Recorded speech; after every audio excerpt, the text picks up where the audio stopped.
नमस्कार, आप सभी लोगों का स्वागत है हमारे आज के खास प्रोग्राम में। प्रिय दर्शकों, आज के इस वीडियो के माध्यम से हम लोग चर्चा करेंगे विषुवत्तरी महादशा फल पाठ संख्या 13 के बारे में।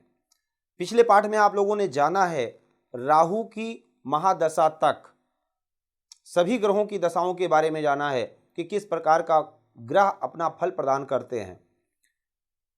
और सबसे पहले पाठ में आप लोगों ने जाना है कि दशा को विशेष रूप से दो प्रकार से समझना है। दशा कोई भी किसी भी ग्रह की दशा दो प्रकार से विशेष रूप से फल प्रदान करती है। पहले नंबर पर अपने स्वभाव के अनुसार ग्रह फल प्रदान करते हैं।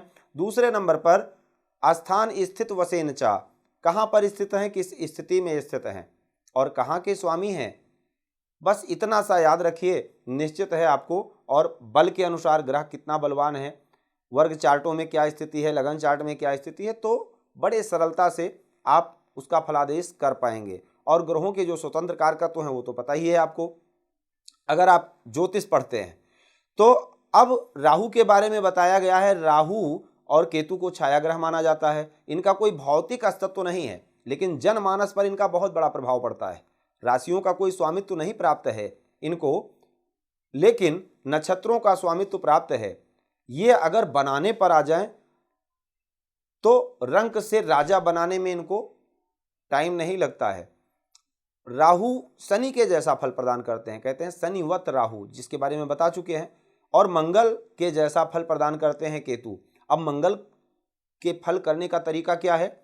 बहुत फास्ट स्पीड में, फोर्स के साथ, बलपूर्वक और बहुत फास्ट स्पीड में मंगल फल प्रदान करते हैं। यानी केतु भी बहुत फास्ट स्पीड में कार्य करते हैं। विषाणु का कारक माना जाता है।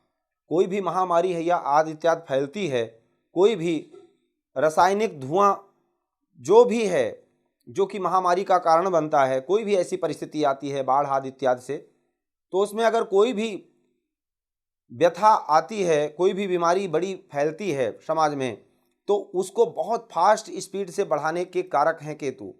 दूसरे नंबर पर छोटा सा भी अगर कोई छोटा सा दाना भी निकल आए, उस पर आपने नाखून लगा दिया, तो उसमें विषैला तत्व को जन्म दे करके और उसको बड़ा विशाल बना देना, ये केतु का काम है। केतु धर्म ध्वजा भी कहे जाते हैं। देखिए, एक वैराग्यता का योग है जिसमें शनि, गुरु और केतु मिलकर के इस योग को बनाते हैं। शास्त्रकार कहते हैं द्वादश स्थान में अगर केतु स्थित हो तो ऐसे जातक को मोक्ष भी मिलता है, यानी ऐसे कर्म होते हैं। दूसरे नंबर पर इसका और बहुत बढ़िया सूत्र भी है। अगर देखा जाए तो प्रथम, पंचम और नवम, इन तीनों भावों को अगर धर्म कहा जाता है तो दूसरे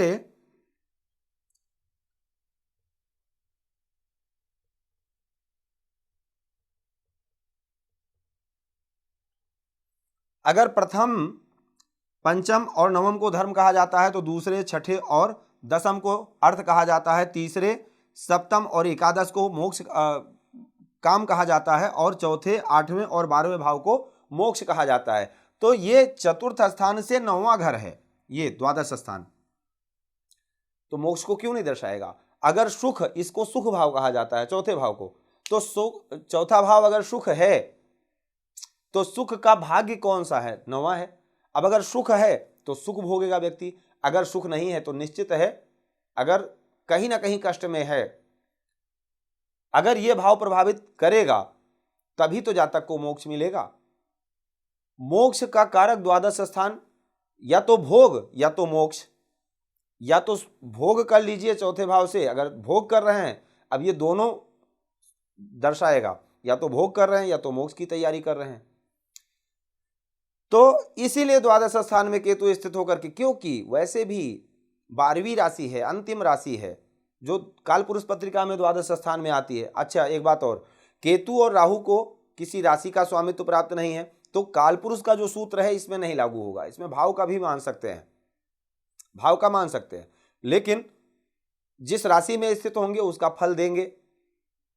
अब अगर राशि का स्वामित्व नहीं प्राप्त है तो उच्च नीच की व्याख्यान कैसे किया जा सकता है? कुछ लोगों ने किया भी है।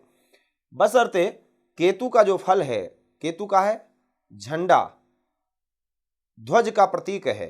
अगर ऐसे जातक किसी भी संस्था में काम करते हैं, किसी राजनीतिक क्षेत्र में किसी पार्टी को ज्वाइन कर लिए, तो चाहे उस पार्टी की स्थिति खराब हो या अच्छी हो, ये उनको छोड़ते नहीं है जल्दी। एक ही पार्टी, एक ही झंडा को लेकर के चलते रहते हैं। ये बहुत बड़ी विशेषता है। चिन्ह प्रतीकों से, ग्रहों के, राशियों के चिन्ह प्रतीकों से बहुत बड़ी बड़ी व्याख्यान निकलती है, जिसको समझ करके और फलादेश को बहुत सरल हो जाता है हमारा करना। तो केतु जो है झंडे का प्रतीक है, यानी ये दर्शाता है कि ऐसे जातक जिस पार्टी को ज्वाइन कर लेंगे या जिस व्यक्ति को ज्वाइन कर लेंगे, जिसके साथ होंगे, उसके साथ होंगे ये, उसके सुख और दुख में इनके अंदर कोई भेद नहीं आएगा कि अब आपका समय खराब हुआ, अब हम निकल लेते हैं। एक पेड़ अगर गिरने वाला है तो सारे पक्षी उड़ जाते हैं, वो वाली स्थिति इनके अंदर नहीं होती है। दूसरे नंबर पर समर्पण भाव होता है। आपने कई बार ऐसा नोट किया होगा कि बहुत सारे लोग ऐसे हैं जिनके यहाँ 20 साल से 25 साल से अगर एक ड्राइवर रखा है, एक नौकर रखा, तो वो बराबर काम कर रहा है, छोड़ के अलग नहीं जा रहा है। आपने किसी कंपनी को ज्वाइन कर लिया तो लॉन्ग टाइम तक आप चलते चले जा रहे हैं उस कंपनी की स्थिति खराब हुई, अच्छी हुई, इससे आपको कोई प्रभाव नहीं पड़ता है। किसी पार्टी को ज्वाइन किया, किसी मित्रता में आए, तो लॉन्ग टाइम तक आपका रिलेशन चल रहा है। इन सभी चीज़ों की व्याख्यान केतु से किया जा सकता है। केतु अगर देखा जाए तो विरक्त बनाते हैं जातक को। दशम भाव में अगर देखा जाए तो बहुत बड़ा विशेष फल बताया गया है केतु का। ये फिलहाल भाव फलादेश पर आ जाएगा, लेकिन केतु की दशा संक्षेप में आप इतना समझिए, कभी भी ये फल देते हैं, अचानक देते हैं, छोटी सी और बहुत स्पीड में देते हैं, और छोटी सी परेशानी को बहुत बड़ा बना देते हैं। हाँ, ऐसा भी कह सकते हो कि बड़ी परेशानी को छोटा बना सकते हैं अगर अच्छी स्थिति में हो। आप सभी जानते हैं अशुभ ग्रहों को, अशुभ ग्रह अगर तीसरे भाव में हो, छठे भाव में हो, एकादश भाव में हो, बहुत अच्छे परिणाम देते हैं। केंद्र में सारे ग्रह अच्छे परिणाम देते हैं, लेकिन चौथे भाव के लिए विशेष करके नहीं बताया गया है। अब उसके बाद अगर देखा जाए तो अगर केतु अशुभ हैं तो किस प्रकार का अशुभ फल प्रदान करेंगे। शास्त्रकार कहते हैं कि लक्ष्मी विनाशो, धन भाव में बैठे हो, धन भाव को प्रभावित कर रहे हो, धनेश को प्रभावित कर रहे हो। लक्ष्मी विनाशो वनिता विपत्ति शारीर पीड़ा नृपमान भंगा, राजा से मान भंगन करवाते हैं।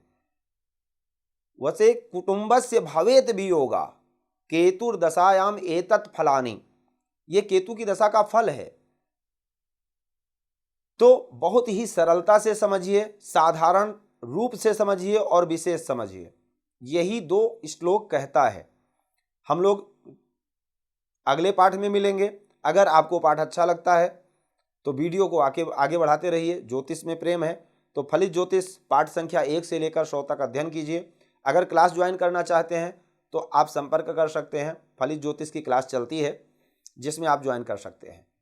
और अगर आप अपनी कुंडली का फलादेश करवाना चाहते हैं तो भी आप दिए गए नंबर पर टाइम लेकर बात कर सकते हैं। आज के लिए सिर्फ इतना ही। जय सिया राम। भूमि, भवन, वाहन, धन संपत्ति, शादी, व्यापार एवं संतान आदि से संबंधित समस्याओं से हैं परेशान और चाहते हैं उसका संपूर्ण निदान, तो ज्योतिर्विद अमरीश तिवारी जी से तुरंत संपर्क करें। हमारे संपर्क सूत्र हैं 9718504998। हमारे यहाँ वैदिक ब्राह्मणों के द्वारा सभी प्रकार के पूजा पाठ, कर्मकांड, यज्ञ अनुष्ठान, विवाह, गृह कलेश, काल सर्प दोष व नवग्रहों की पूजा आदि कराई जाती है। हमारे यहाँ सभी प्रकार के यंत्र, राशि रत्न, कवच, जन्मपत्री एवं रुद्राक्ष सिद्ध किए जाते हैं।